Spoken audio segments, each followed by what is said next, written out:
এই কি হয়েছে তোমার? কিছু হয় নাই তো। হয় নাই মানে? আমি তো দেখতেছি তোমার মুখটা চেঞ্জ করে রাখছো। না, আমার কিছু হয় নাই তো। হয় নাই? হয় নাই তাহলে মুখটা এইভাবে বেজার করে রাখছো কে? আমি জানি তুমি কে লিখে মুখটা বেজার করে রাখছো।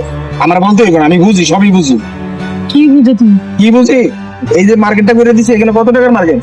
6-7 হাজার টাকার মার্কেট করে দিচ্ছি, আর পরে যদি তোমার না হয় তাহলে কেমনে হবে? তুমিই বলো কেমনে হবে? আমি বেতন পাই কত টাকা? একটা বার চিন্তা করছো?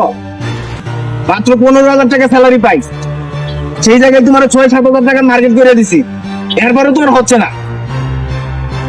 তুমি একটা পোশাক পছন্দ করছো, পোশাকটার দাম 7,000 টাকা।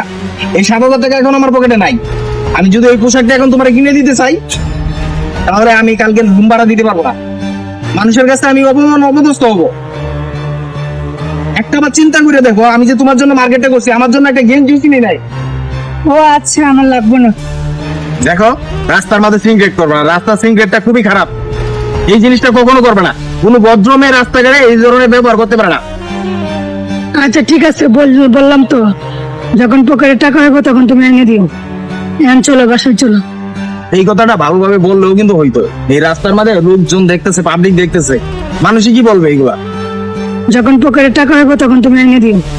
এখন চলো, বাসায় চলো। এই কথাটা তুমি যদি ভালোভাবে বলতে, তাহলে আজকে রাস্তাঘাটে এই সিগারেট হয় না। আমার পকেটে যখন টাকা হয় আমি তোমারে কিনে দিব। চলো।